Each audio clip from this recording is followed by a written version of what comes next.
Okay, you guys, we are here with Q&A part 2. My mom told me, she was like, Katie, I answered one question. I think it's enough for the video. And I was like, oh no, we can't just answer one question. This is a Q&A. But after, if you guys haven't seen part 1, go watch part 1. I'm going to link it in the description box. That was far and enough away the most important thing that as mothers I think we could take away.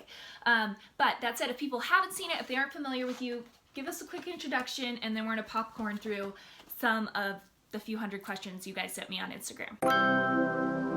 I'm just going to let you know this is totally impromptu. I haven't given 2 seconds to any of these thoughts, and so... She's a planner, so Here she we likes go. to like sit down, write stuff out, but I'm like, just speak from your heart. You know this stuff like the back of your hand. Okay. So.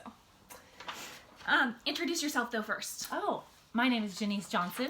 I'm mother of 11 children, and my home officially is in Bend, Oregon. At the moment, I'm in Los Angeles, and I am the mother of this precious, Oh yeah, precious. show him Lewis. This is Lewis. day 6 of his life, and we are so happy to have I him. love him. And I love Leon and Lucy just like you guys do too. I love him more. But I'm cherishing this week with the kids because usually when all of our children are around, they, vie for his attention and stuff. All the aunts and uncles just like, yeah. So it's just been the grandkids and I and my youngest daughter. So we're having a good time. Yeah. But so you have how many kids at home? Did you say how many kids you have at home right 7 are at home right now. The other 2 are living up here in Bend with their grandparents because they've got full-time jobs.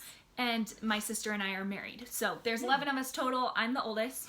I don't know if you guys know that or not. Okay, potty training. Let's dive into that. Tips and tricks for potty training. Okay, so when we went to potty train, my husband was like, Jenise, I want you to go for it. It's either all or nothing. There's a million ways to potty train. This is just the way I did it, so I'm sharing with you.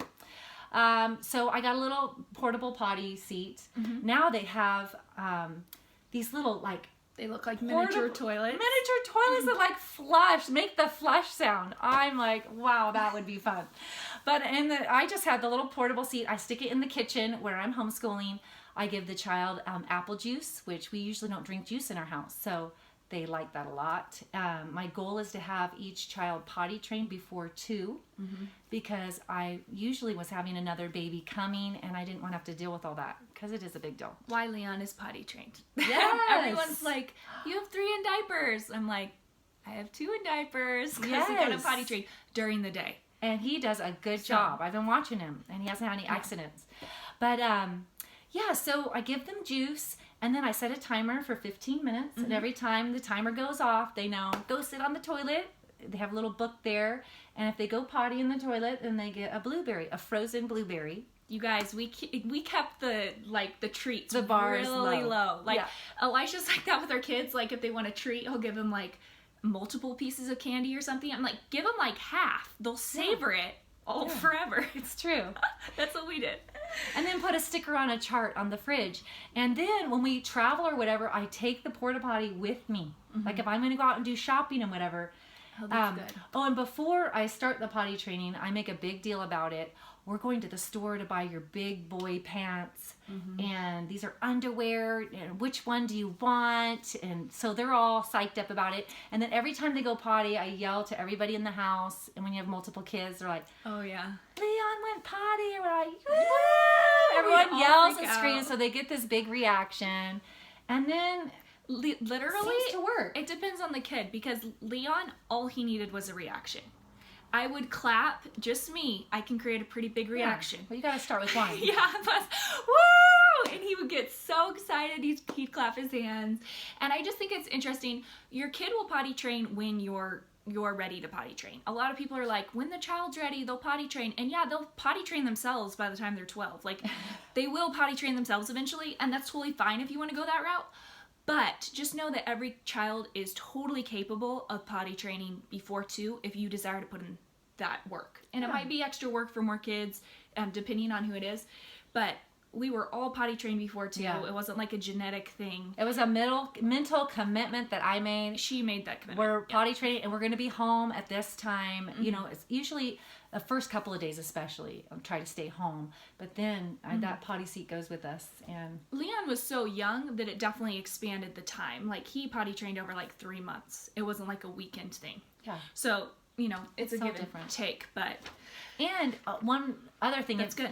The thing that got my kids out of diapers, so they wear a diaper at nighttime. Well, I had 5 kids in diapers at one time at night. Johnsons are known for being horrid bedwetters. I Yes. was 10, so I don't know if you Yeah. want my success story. But the other ones, I'm like, I've got to get them out. We're spending so much money. And so I was like, we don't give them gum. Or they get a piece of gum on their birthday. That's usually what we do. And so I said, hey, you get a whole pack of gum to yourself if you start training. So Yes, and that was the motivator. that was amazing. It got them out. Yeah. But- So the key is to really reduce your kids' sugar intake so that inspires them.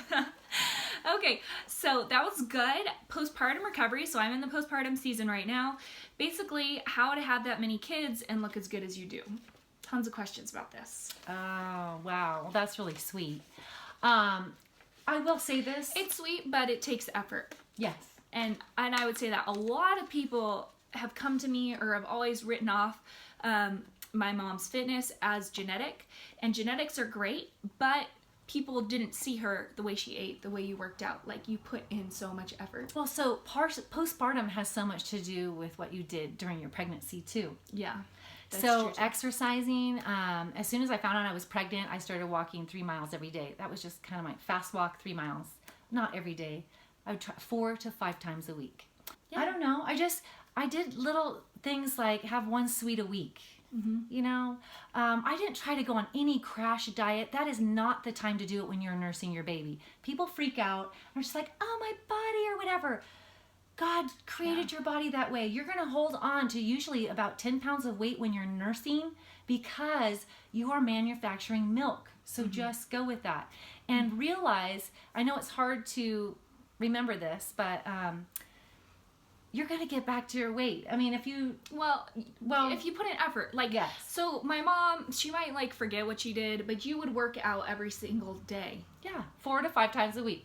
Like every single day. She didn't have a gym membership. No, She a would video. do videos. She's talked about this before. She'd do like Denise Austin's like ab videos, Cindy Crawford's videos with like the tights under the leotard. I didn't do anything until 6 weeks. Yeah. I just let myself heal because if you jump the gun, you can really mess up your abs and your stomach is closing and it's coming together. And so no sit-ups, things Yeah. like that. You know, just lightly work into it. Just start walking and then, I would say consistency over time. yes. And instead of doing anything crazy, my mom's worked out every, 4 to 5 times a week, as long as I can remember, whether she was pregnant or not, for 30 minutes a day.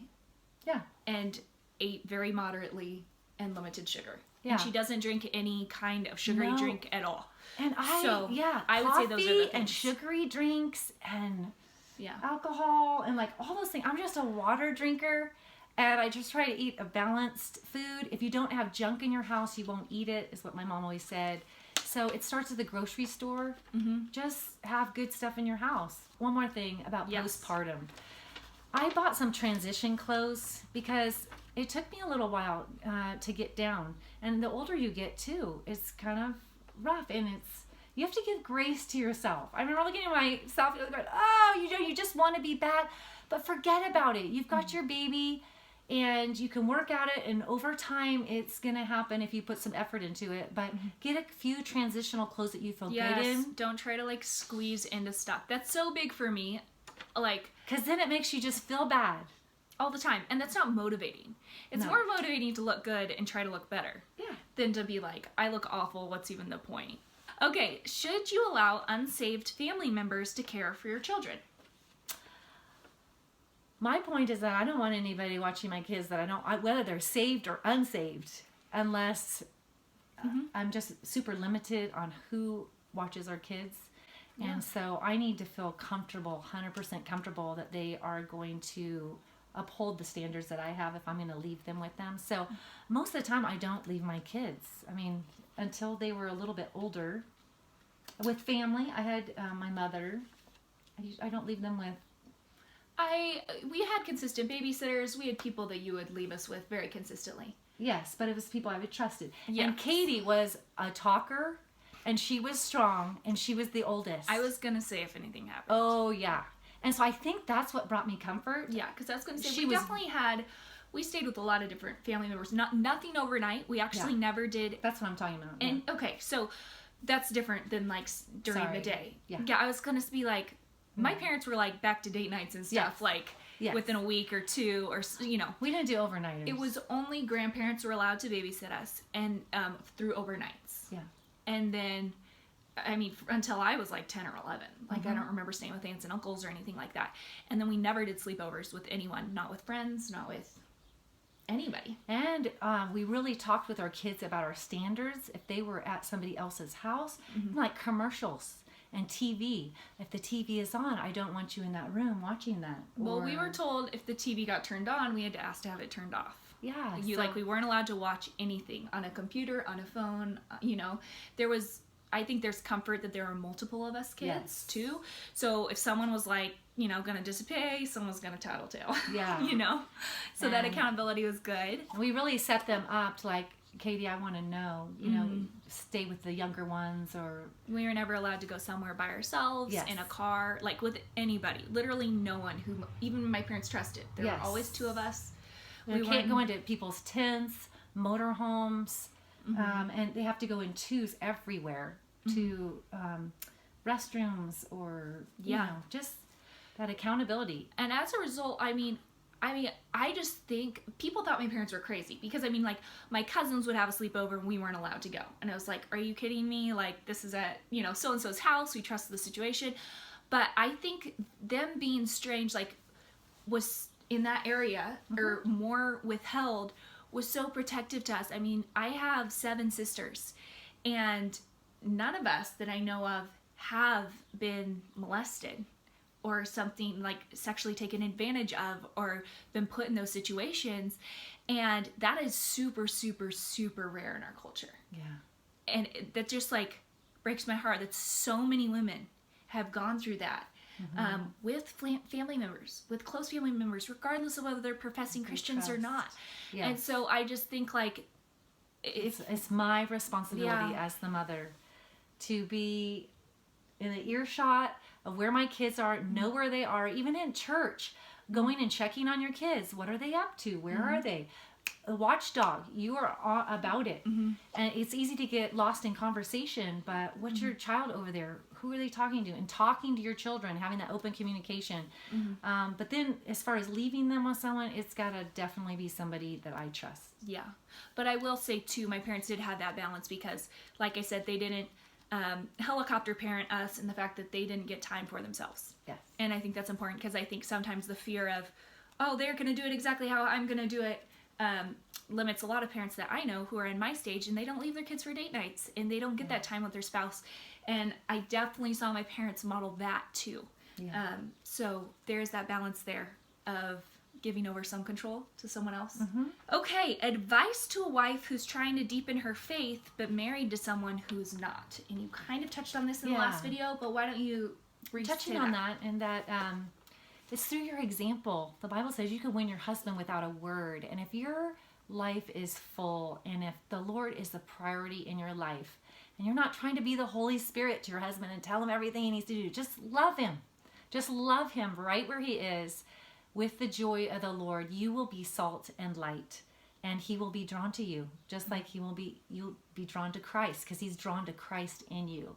And so focus in here. Seek ye first the kingdom of God and his righteousness, and then all these things shall be added unto you. And give the Lord time to work. You don't know if he's going to be how he's speaking to your husband, or it'll be through books, through someone else, through your life. But we're all at a different place, and we need grace. Someone asked, how do you avoid like controlling your husband or taking leadership when your husband is not financially responsible?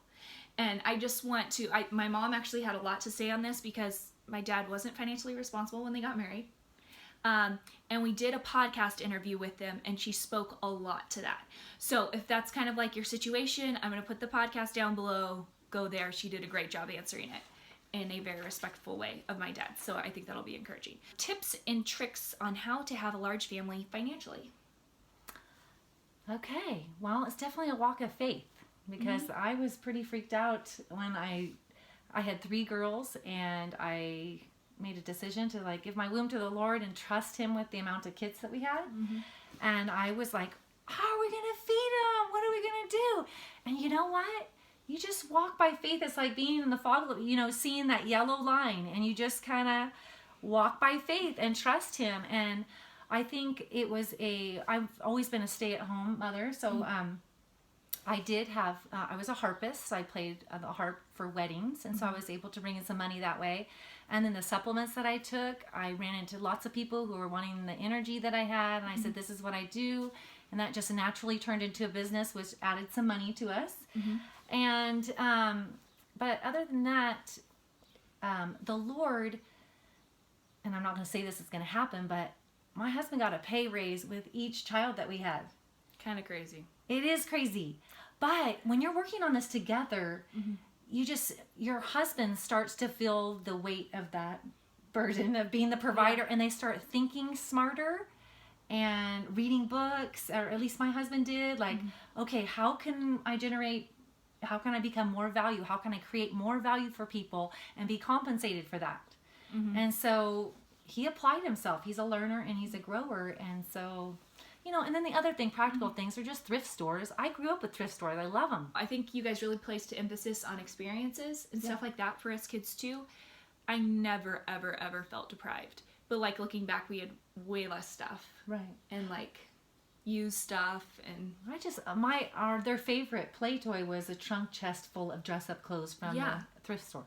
And they would just make believe and build things outside, get hammers and nails and real stuff. Also, I was going to say, you know, we didn't eat out a lot. Yeah, that was a really rare treat. Packing food where you go. First of all, I had some kids that would just shut down and not eat because they're so healthy-minded. Kyla and I don't know what their Chloe problem and, is. Yeah. I was like, fast food, yes. Just a taco beanie is always cheaper. I would get the kids all together in the back to start chanting, Taco Beanie's always cheaper, Taco Beanie for Taco Bell. Because my other sister wanted like eat a salad or like pull over and eat dandelion greens at like 7 years old. I am like, what is your problem?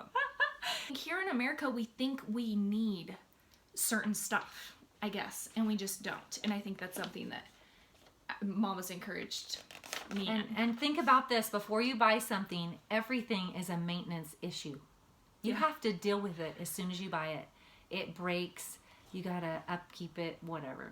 Okay, did you have help other than your dad, my dad, in the early years before older siblings could really help? Did you have friends that help? Did you have your mom?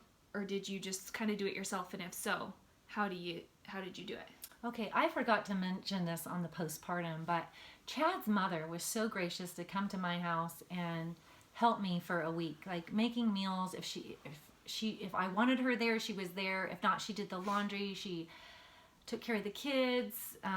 She's such a blessing. And that was role modeled from me through my mother-in-law. And so I want to give that to each of my kids because it was such a blessing to me. Blessing. But up until then, I did it myself. And you didn't have you guys help with when we were all little. Like, I remember when I was 5, we were 4. I have memories of that, and you did everything. Yeah. We had a babysitter that would come rarely when Daddy and Mama, got their day nights. But she didn't have help. And sometimes we were so far away from family. Yeah. Where we were living, like in Colorado. It was like 16 hours to anyone. Yeah. So you could do it. You are capable. You can do it. And you are so capable. Okay, I want more babies, but my husband doesn't. What are your thoughts? You need to pray about that. And I believe in prayer, and there's a verse that says the heart of the king is in the hand of the Lord, and he turns it whithersoever he will. It says, let your requests be made known unto God, and the peace that surpasses all comprehension will guard your heart and your mind in Christ Jesus. So let your requests be made known. Our barn burned down, and I let my request be made known about a house. I'm like, Lord, I just need like a turnkey house. Like I I've put so much energy and effort into this. I just want to focus on my kids. And that doesn't mean that he's not a genie and you say, okay, this is what I want, you know, but you can let your request be made known. And then so much, I think, has to do with if you're a joyful mother and you're taking care of things at home. I mean, sometimes I think husbands are like, I don't think you can deal with another baby, you know, like, I don't feel like my needs are met. I don't feel like the stuff is getting done around here. That's the last thing you need is more pressure from another child. And so if you can present a home that is joyful and clean and you're meeting your husband's needs and working on that relationship there, you know, that could impact it. That could impact that decision. I think that's a good. But if if he said, it's got to be both of you, and you need to be on the same page for sure. How do you handle a child who is strong-willed? I know you've had a couple strong-willed kids, a few. I was one of them. So how would you handle them in like the, say, like 2 to 6 year old range, or 2 to 8? I remember when we had a 2-year-old that I felt like was running the house, and I'm like, whoa. Sometimes when you're in the mix and you're the mom and you're just like getting things done and survive whatever, and you don't realize what's happening until like your spouse comes home and go, did you just hear the way he talked to you? Or he is running our house. I'm like, you're right. This 2-year-old is running my life. I'm the parent here and I'm going to be in charge. And actually taking charge, I think, brings comfort to your children, disciplining them and saying, you know what? We're not going to have sibling rivalry. That's not going to be in my house. We're going to deal with it. We're going to talk about it and be strong and really always bring in about the Lord. Do you want things to go well with your life? Yes. Yeah. Okay. Well, the Bible says to honor your parents that all may go well with you. And it's not what I said, it's what the Lord said. And He wants it for your life.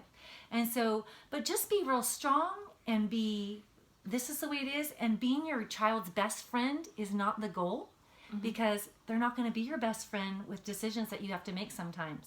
But if they know your love for them, you're doing it out of love. Strong-willed children, sometimes they need something that they can be passionate about.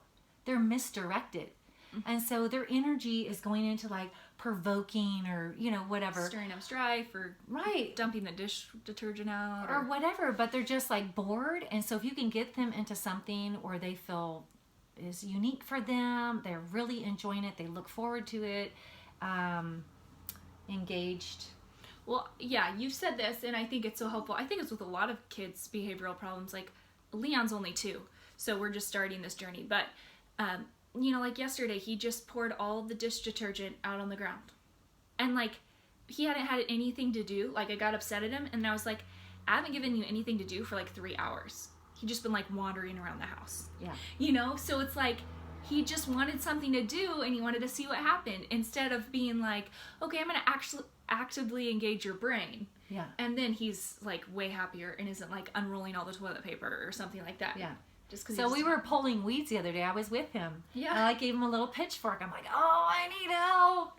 Help me, you know. So he's doing that instead of taking all the rocks and throwing them where they're not supposed to go that we paid for, you know.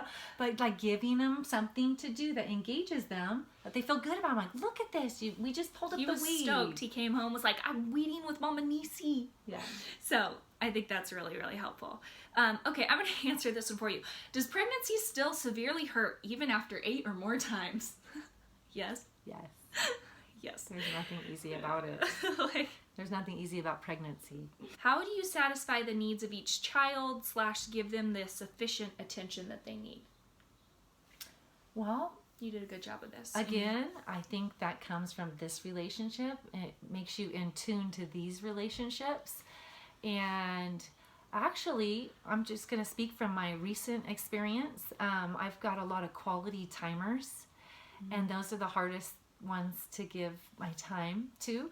But you did a YouTube video on, first you have your dream board, and then you broke it down in the month. And I was so encouraged. I was like, of course, that's what you do. And I need to do that again. And so it just encouraged me to sit down and say, what do I want? I want this child to feel special, and so I'm going to put them on the calendar. And so I've started putting people on the calendar. I want to write to my mother more. I want to call and be in touch with my children that are far away, you know, that aren't living with us. So I'm going to put it on the calendar because these are priorities to me. And so, because I want each of you guys, even though I'm not living, we might be in different places in the country, I want you to know that I'm still interested and I want to stay connected. And, you know, so it doesn't stop after they leave the house either. Yeah, no, it doesn't. And what would you say for, like, I'm curious about this, like, little kids, like 5 and under. Like, say if you had, because you had like 4 or 5 of us when I was 5. How did you, like, give us time at that stage? Well, it was more moments, I think. Like looking kids in the eye and engaging with them and just being sensitive to when you wanted to talk, like before people go to bed, that you could have special moments. You don't have to have these just big hours of time. People can feel really special just because you wrote a note and stuck it on their bed. You guys have all received little notes on your beds. You've done that, for sure. You know, thank you for doing this. I really appreciate that. Or that can go miles. Or what can I get for you? You know, I'm going to make your special whatever. Or yeah, like special birthday meals or special. I always felt really taken care of when we were sick when we were little, or like I always did. You read a lot of books to us. I think you didn't have a phone, and I think that's huge. She was just never on a phone. So if mommy was there, she was present, and she was always present. The phone is a really big and that is distraction. way different now. So I think that makes it really, really tough. But I still try to hold to that. I don't want my kids to see me with a phone. Like I try to do it in my bedroom to just catch up real quick. But I want them to know they're most important. So I'll go to a child too and just say, I want you to pick out 3 books that are special for you. While everybody's scamping and cleaning up, then I'll go in the back room and just read with them. And they say, oh, I just want to talk. And I say, okay, let's visit. Like, what do you want to talk about? And, you know, whatever. Totally. Or take a walk outside around the block just with them. It can be little things. Yes. That's good. Here's a good one. We're in the after the baby season. How to focus on my marriage right after having a baby.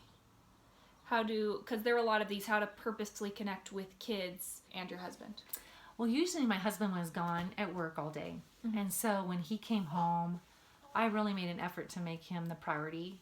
And kind of letting the kids know their place. Like, you need to wait till Daddy and I visit with each other, or I'll get to you, but he's the priority, you know? Yeah. And you can do that. You don't need to say that as much as just show that reaction. I need to talking to Daddy right now. And sometimes you would say that. Yeah. And we got it. I mean, we're like, okay, well, we've been here all day. Yeah. So, but I mentally had to make that connection in my head to make sure that Chad was feeling loved and they were the priority. And sometimes that meant letting the child's, cry for a little bit, and until he finished what he was sharing or whatever, instead of just being all about, just I got to get up and change her diaper. I have to feed her. I have to. Yeah. My parents do a newlywed retreat, and I remember her saying that. She goes, Mommy saying, it can't just be about the baby. Like, you have to remember the baby second. And I think that's super important to remember, because these little guys, they're so demanding, and the fact that and we can feel so fulfilled as mothers in taking care of them. Yeah. And so I think that's sometimes why we turn towards the babies. And you're getting physical touch. You're getting a lot of... we're getting that unconditional love. We're getting so many things from our babies. And I think that was really good advice that Mama shared with Leon. And I reminded myself of that with Lucy and with Lewis. It's like your marriage is your first priority. Always. The baby doesn't kick the husband out of the house. And their kids want to know that you love your spouse. Yeah. It's one of the things that brings them security. You guys were always excited when we went on dates. Well, you got to watch Little House on the Prairie. Little House on the Prairie. Yes. So, lemon candy, lemon movies, and you're golden. It takes very little to make kids very excited. Anyways, yes, okay. We're going to call that good for right now. Again, there are so many questions. You guys asked so many questions. I said this in the first video, but my mom came to me today and was like, Katie, what do you think about doing a live event for people who are locally, in the Pacific Northwest, California, Bend, Washington, Oregon, Washington area. So if you'd be interested in that, go to my Instagram and let me know that you would be one of, you know, the 50 to 75 ladies who would come to my mother's house. She has a beautiful big house, and there wouldn't be a charge for it. It would be like a women's retreat for one day. We just kind of like charge for meals, and have it be a time of building up and learning about motherhood and that encouragement. So anyways, let me know if you guys are interested. We could do something this fall if you are, but I need to know so we can start planning it. And then I was going to say something else. Oh, if you know another mother who would be encouraged by this, who would be encouraged by an older woman speaking into her life, maybe you don't have that community locally, or maybe that other mother doesn't have that kind of encouragement locally, then share this video with her, please. We really want to just encourage as many mothers as we can. And I know for me, it is such a blessing just doing these Q&As and reading through your questions and hearing what my own mother has to say about them. So anyways, thank you so much, Mom, you're welcome for joining. Blessings. Yes, click the subscribe button if you haven't already. Give this video a thumbs up, and I will see you in my next video. Bye.